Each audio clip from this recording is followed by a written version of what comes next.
Hello, good morning. Should the Robertson family just pull the plug on Duck Dynasty and take their hit show to another network? Country music singer, songwriter Larry Gatlin thinks the family will survive and thrive no matter what. He joins us now this morning. Good morning and Merry Christmas. Morning, Merry Christmas. How are you folks doing? We're great, Larry. How are you? Larry, what makes you think they're going to thrive despite this controversy? It kills a lot of careers. It destroys a lot of shows. Why not this one? Well, you know, one of the first proponents of gay rights, Oscar Wilde, the great Irish poet and playwright, he said, the only thing worse than being talked about is not being talked about. Now, I'm going to try to keep from saying something really, really horrible this morning, but if I do and it stirs up as much stink as the duck thing did, and somebody, A&E or Fox or anybody going to pay me $100 billion to get on TV and quack like a duck, I'll say it. What is it you want me to say? Go ask the folks at Cracker Barrel how they feel about it. They're the popular groundswell for the duck people, the Robertsons, has been unbelievable. So, you know, I've said some things in my life I wish I hadn't said. We've all done that.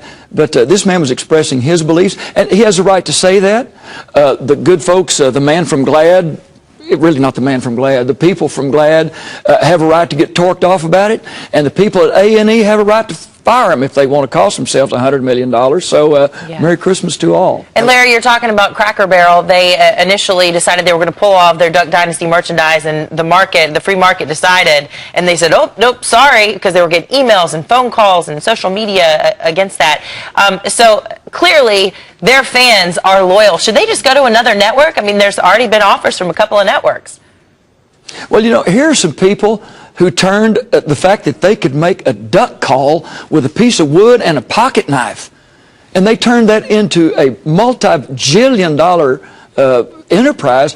I bet you they can figure out a way to get on TV somewhere if they want to. They'd probably go buy A&E if they wanted it.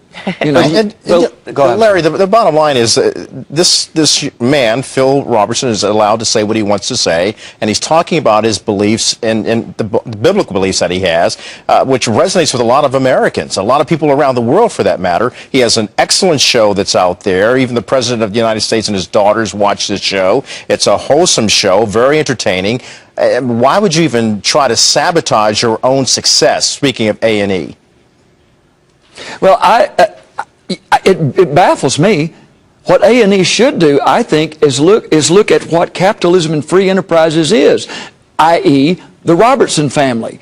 They do what they do, and they do it very well. I think A&E is going to back off of this. You know, when it gets to the bottom line, and that's okay. That's what that's what profit is about. If they make a good profit, they can give their employees a good Christmas bonus. They ought to look at the Ducks, see what they do, and kind of follow the same marketing plan. I would say, do what works, do what is successful. The Ducks, the Robertsons know what their audience is. They play to it. Free enterprise, God bless them. I'm all for them. Like I say, I wish I were on TV and somebody was saying, well, do you think we ought to cancel this $100 million show? Bring that on, please. All right, Larry, we want to talk about this, too. Remembering Reverend Ray Price, I know he was a good friend of yours. You even, you know, just before he passed away, you were on the phone with his wife asking if you could sing for him. What are your thoughts on this, and what should we be remembering about him around Christmas? Well, you know, I realize now when I went back and wrote the little piece that I wrote about him for FoxNews.com, I didn't say anything about what a great singer the man was.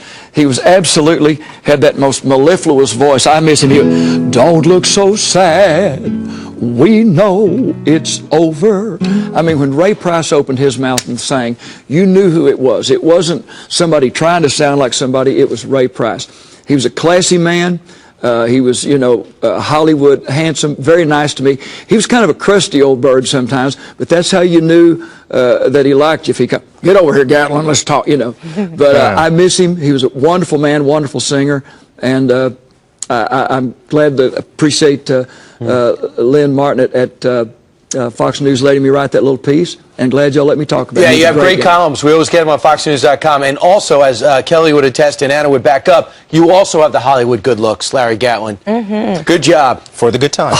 Merry Christmas to all. All right. Go get him, Larry. Thanks for joining us.